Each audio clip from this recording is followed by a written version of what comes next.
Hi everybody, welcome back. Today I'm going to give you an introduction to an intergroup approach to the study of communication and diversity, as well as some of the major principles of social identity theory, which is huge to the intergroup scholarship. To ease your note-taking for this unit, for this lecture, I have, see if you can see it, oh my gosh, how blurry.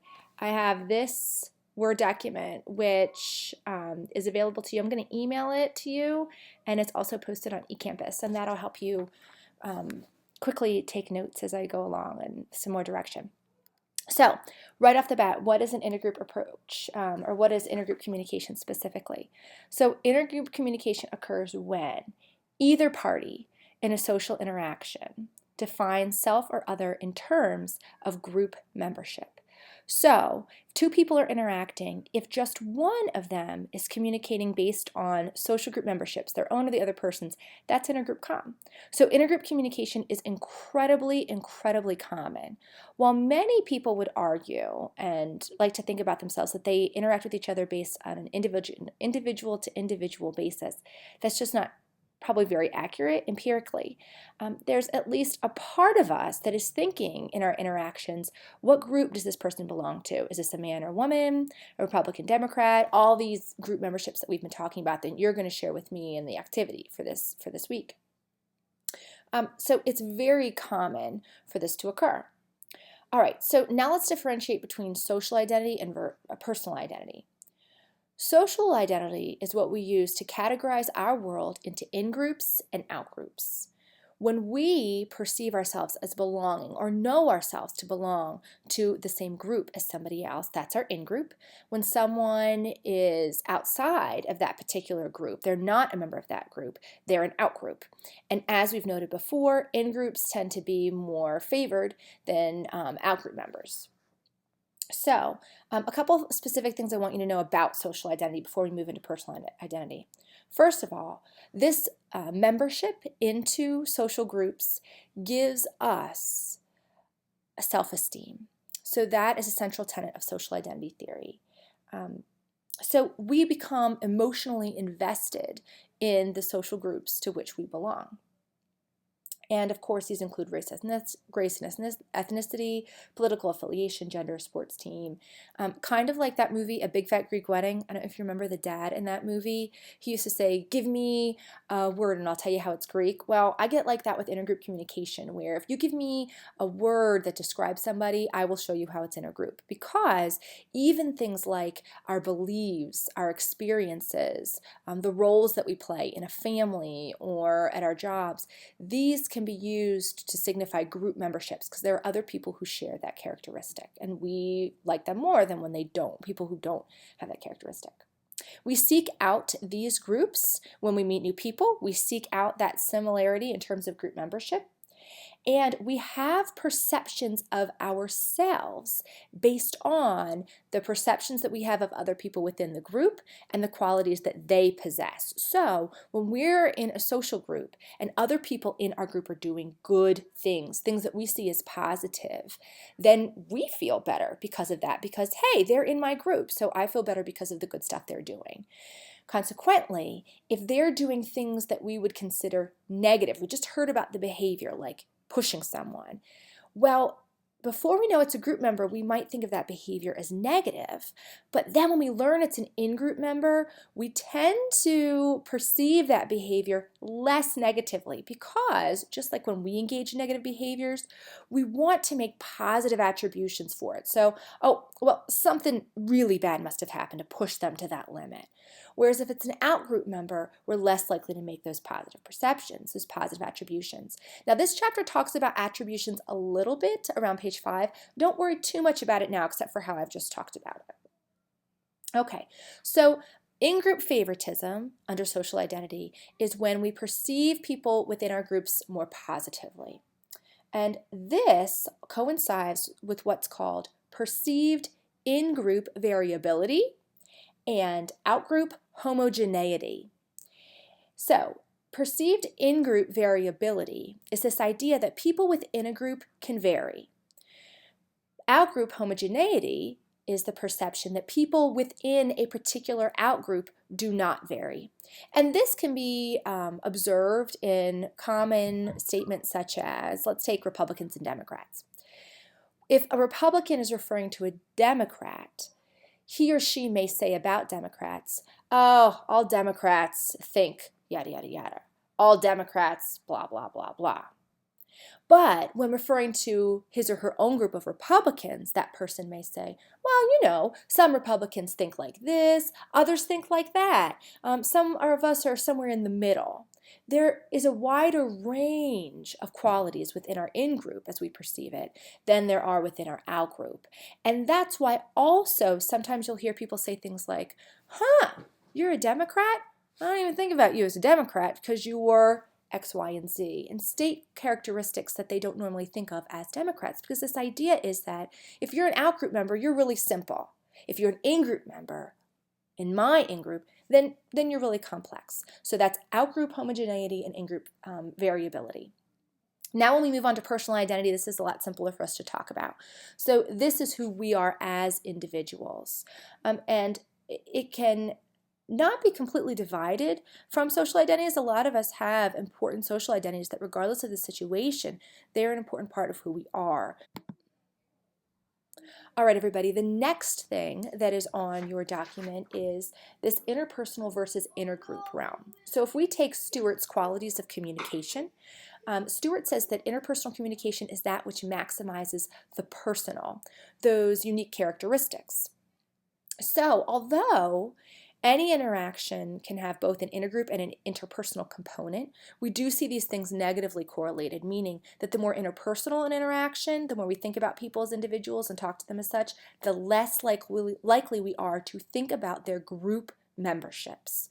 That's not what we're thinking about if we interact on an interpersonal level. We're thinking about our experiences with this person, what's happened in interactions with them before, how they've talked to us, how we've evolved as friends or as romantic partners. Okay, so that's why you see that continuum there. And whereas a lot of interpersonal scholars talk about impersonal communication, we don't really know a lot about each other. You don't have any relational history, you don't know a lot or think much of that about them as an individual. This, to an intergroup scholar, we think about intergroup, because if we don't know things about people, then we fall back to our social group memberships.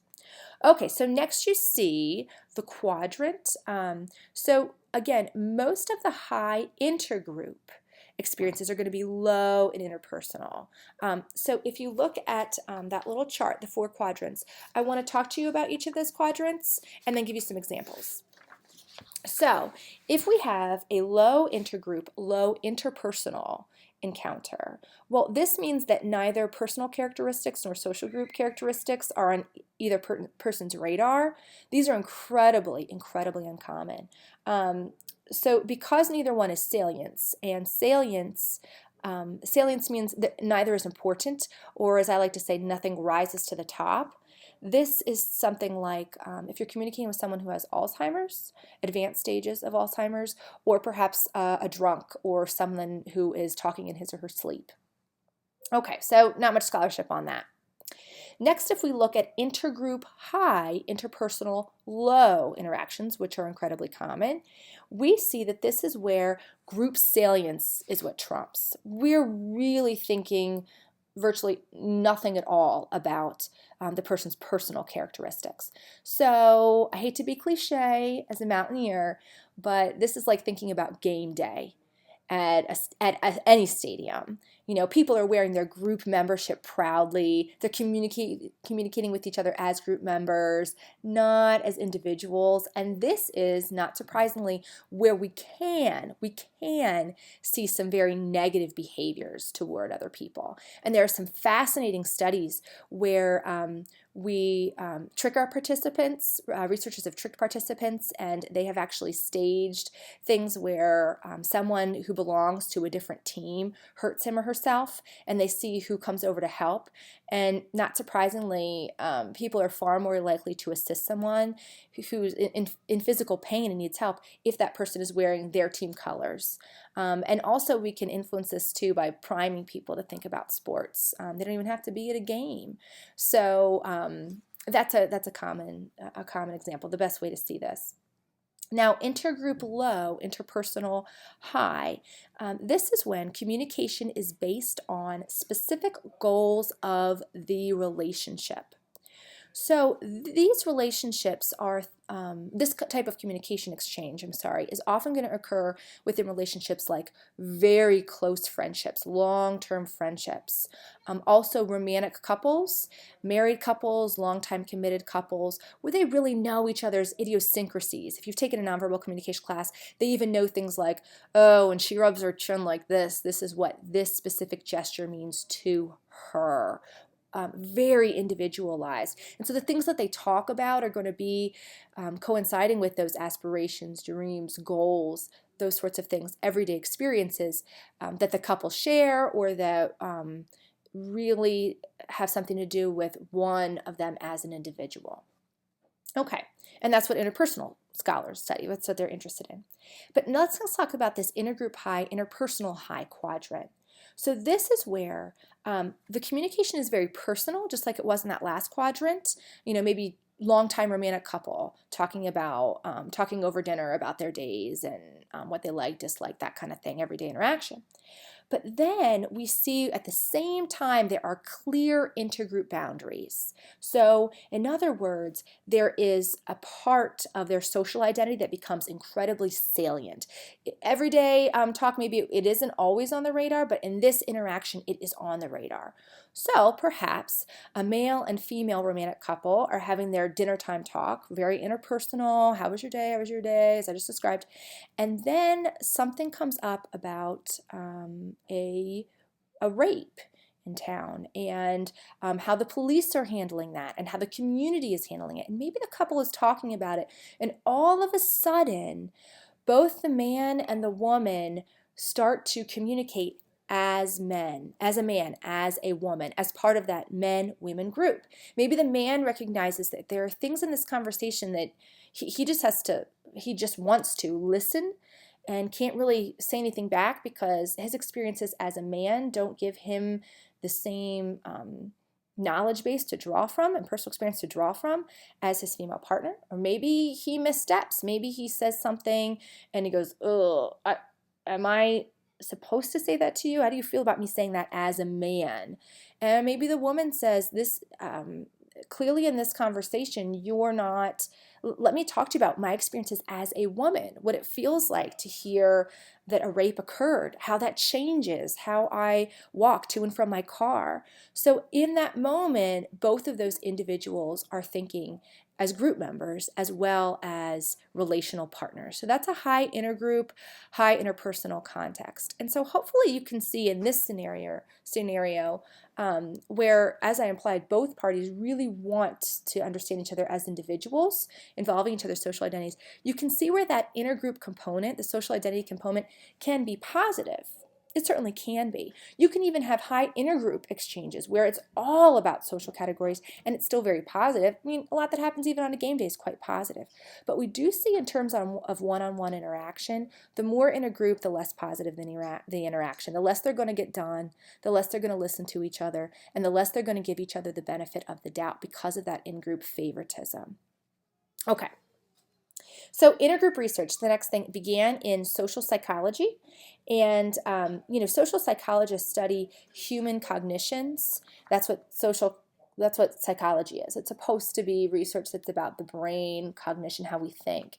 But, psychologists study all kinds of different things. And one of the things that they study as social psychologists is how our social realm influences how we think about other people. And so it comes from social psychology. Intergroup communication comes from that realm.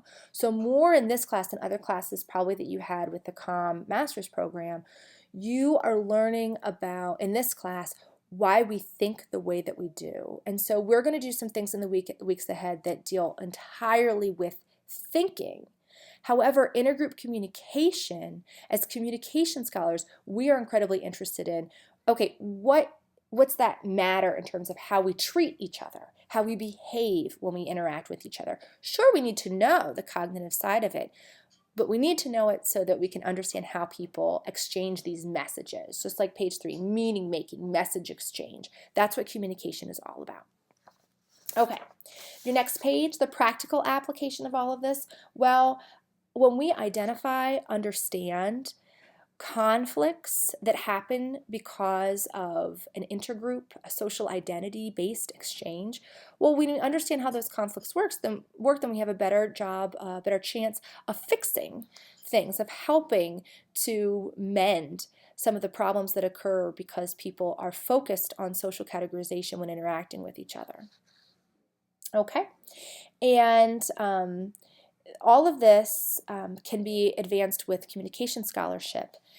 Specifically in several ways. First of all, by focusing on interaction, we can give people really practical tools for how to communicate with each other at work. And that's important, especially when we think about down the road this semester, how you'll talk to potentially your own employers, the people that you work with, strategies for how they might improve their intergroup communication, their communication based on diversity. And also, what we're going to learn in here is how communication both reflects and affects our identities. I'll say that again. How communication both reflects and affects our identities. How we see ourselves influences how we talk to other people. How you see yourself as a member of, say, a church group. When you interact with other people and they know you're part of that church group, or when you're thinking about yourself as part of that church group, you probably say and do things that you know coincide with that. The morals that you have in that church group, the way that the people in your church group, for instance, reach out to other people, the way that they're welcoming and inclusive. You're thinking about yourself as a member, and so then that makes you perhaps even more inclusive when you interact with that person. And then by being inclusive of others and welcoming and warm and loving, that probably solidifies your membership in that church group. An example I like to use a lot is I think about my son and his membership in Boy Scouts. When he puts on his Boy Scout uniform, I see that he is more helpful to strangers where he might be shy and afraid to approach them. He has a uniform on, he approaches them, and that solidifies his membership in this group. It gives him a sense of pride in being a Boy Scout. And so we see that reciprocal relationship. She knows. Okay.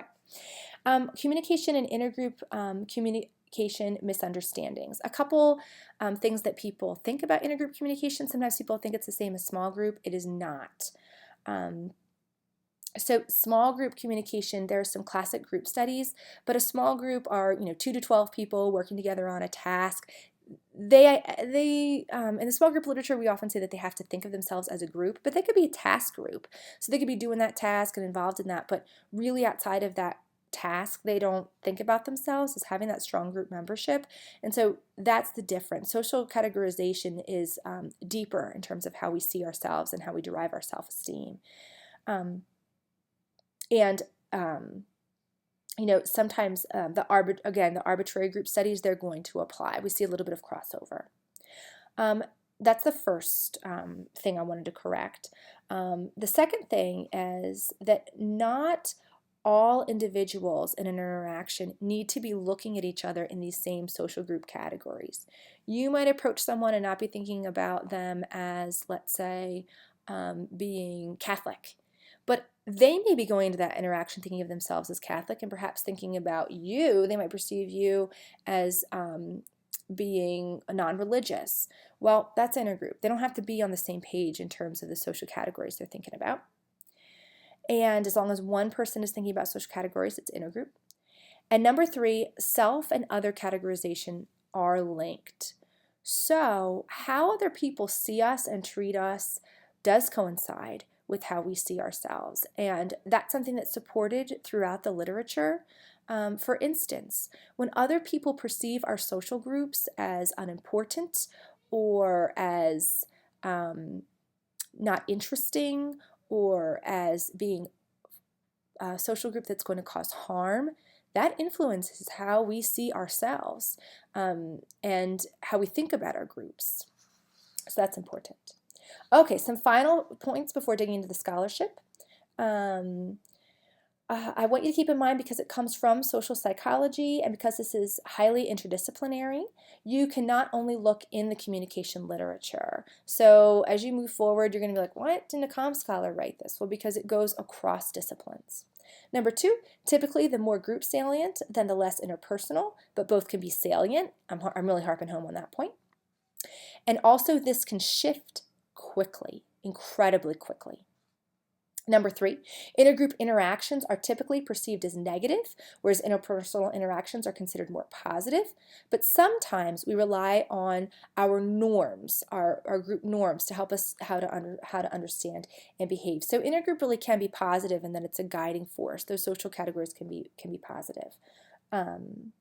So for example, when you're talking to a woman right after she's had a baby, you're probably thinking about that. She's a woman. She just had a baby, so she's a new mother. How do new mothers probably feel? They're probably hurt. They're probably tired. And so drawing on those norms would be useful to you in that exchange. It wouldn't be that high negative thing. Number 4, intergroup interactions are much more prevalent than we think. Some scholars say that does social identity theory. He says that 70% of interactions are high intergroup. Some scholars say it's higher than that. You know, we can't quantify that. That's like saying how much of communication is nonverbal versus verbal. You can't quantify it.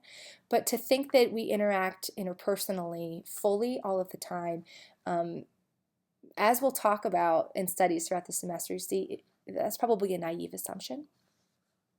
And number 5, interactions can change. So based on the context of an interaction, that's going to shift how people perceive each other and how they're going to behave. And people can really change how they see other people and how they treat other people. I say it because I want to leave on a high note in terms of intergroup communication, that as we go through the next 3 units, you're going to think, oh my gosh, the biases that we have about each other based on group membership, they can be really strong, and it can be a little scary and nerve-wracking. We're going to even fill out some of our own, some implicit association tests, and you think, oh, I really think this way? Yeah, but you can use that to your benefit, to be mindful that this is a power that drives how we interact with other people, and we can use that knowledge to improve our interactions and to have more harmonious relationships at work or outside of work. Okay, now just a couple of things. We're done with that sheet. A couple of quick things about social identity theory. So this is alluded to in this first chapter I had you read quite a bit. So social identity theory is understanding that these group memberships are a way that we get our self-esteem, enhance our self-esteem. So according to social identity theory, we look to other groups as a source of comparison. We're trying to see how we measure up with other social groups, and we want to do well. Okay, just like we do this on an individual basis with social comparison theory. When you're in a class and you get a B, you are asking around, well, what did everybody else get? Because if everybody else got a C and you got a B, you feel pretty good about yourself. But if everybody else got an A and you got a B, all of a sudden you feel bad about yourself, even though you have the same grade in both situations. Well, we do the same thing with our group memberships. We're looking around. What group do we belong to? How's that group doing? How's that group doing? If we're doing better, great. If we seem to be doing worse, that's not good. So in society, we do see what I think is best understood as a totem pole. Some groups are out on top. You know, some groups have more power within society, and so their social status is higher. And these are things that we can absolutely quantify. Groups who are high ranking have more resources. They have more money. They make more decisions. The language spoken is the language of that group. They are the characters and the people that you see on television. They are the people who hold public office and make decisions for all groups, but who represent those social groups. Those are all ways that we demonstrate that we can quantify a social group's level of power, their hierarchy. So those groups I just described, they're at the top of the totem pole, so to speak. So let's keep it real dramatic. So that's the top. People at the top, they have a lot of self-esteem from who they are and what they are. People at the bottom of the totem pole, let's talk about them. These individuals don't have a lot of resources. They don't have a lot of money. They don't see themselves on TV, in public office. The language spoken is not their own. People aren't talking about them. People aren't interested in this social group. So these are the other. Okay, if you're a low-ranking social group member, you are used to being the other. If you're a group member who's up here, or you belong to a lot of social groups up here, you're the norm, okay? Because you're who people are thinking about. You're the it group.